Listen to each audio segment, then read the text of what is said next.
Bonjour les troisièmes, dernière partie sur finalement l'aménagement de la Ve République.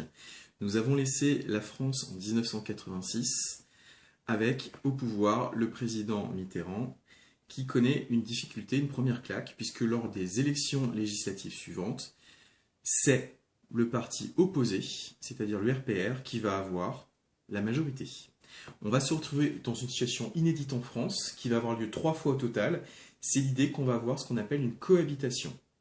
D'un côté, le président qui est d'un parti politique, même s'il est en théorie au-dessus des partis, et son Premier ministre qui sera d'un parti de l'opposition. Au total, dans cette Ve République, on a connu 3 cohabitations. François Mitterrand, à la fin de son premier mandat, alors qu'il est socialiste, a comme Premier ministre Jacques Chirac. À la fin de son second mandat, il va avoir Édouard Balladur, qui est aussi de droite, et Jacques Chirac, sous son premier finalement mandat, va avoir un Premier ministre socialiste sous la personne de Lionel Jospin. Cette cohabitation, elle montre que les Français ne sont pas forcément toujours d'accord avec le président, que ces Français peuvent prendre une décision qu'un autre parti pourrait apporter autre chose.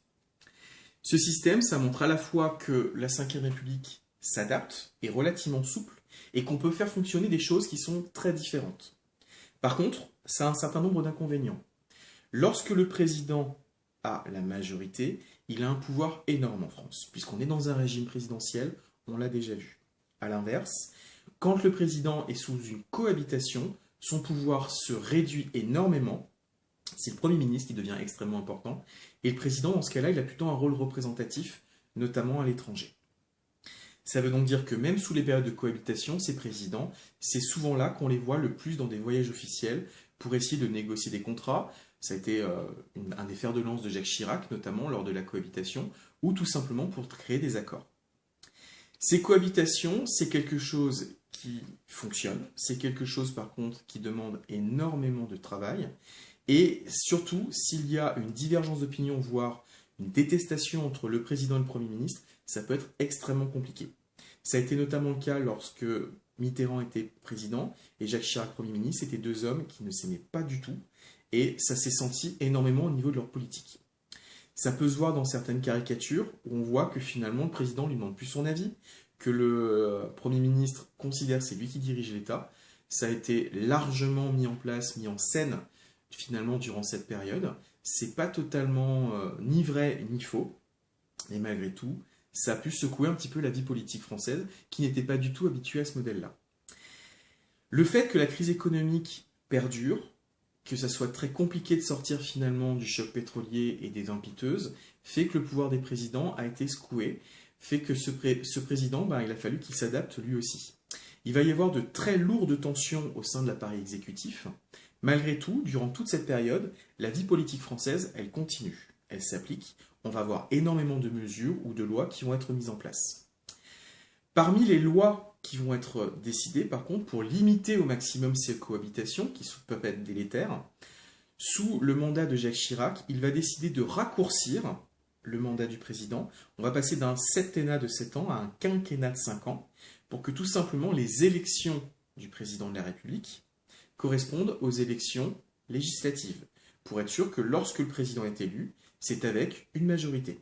Ça évite qu'en cours de route, il puisse perdre finalement sa domination sur le pays. Ce qui fait que Jacques Chirac, même s'il a eu 2 mandats, il en a eu un de 7 ans, un de 5 ans, 12 ans, c'est malgré tout plus court que le mandat du président Mitterrand. On assiste depuis donc à une alternance des partis politiques au pouvoir. On a eu des présidents de droite, j'ai parlé de Jacques Chirac, on aurait Nicolas Sarkozy, on aurait aussi des présidents de gauche, François Hollande, et on a finalement cette alternance qui permet d'adapter au mieux la politique selon la volonté des Français et selon les besoins du moment. Par contre, ça n'empêche pas, quel que soit le bord politique au pouvoir, de s'impliquer au niveau européen. La France va rester encore une actrice extrêmement forte de la construction européenne. Jacques Chirac était très très fort finalement pour renforcer les liens avec l'Allemagne, selon le modèle qui avait été établi par le président Mitterrand, qui lui-même était très très proche d'Helmut Kohl, qui était son homologue allemand à ce moment-là.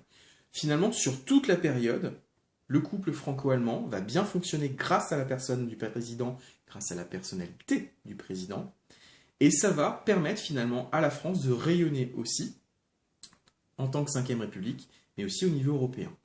Il va y avoir quelques vagues sous la présidence de Nicolas Sarkozy. Il a un petit peu plus de difficultés avec Angela Merkel, mais malgré tout, le couple franco-allemand continue à fonctionner. Et ce jusqu'à nos jours, même s'il y a pu y avoir un petit peu plus de heurts sur les derniers mandats. Des difficultés vont par contre commencer à secouer petit à petit la politique française.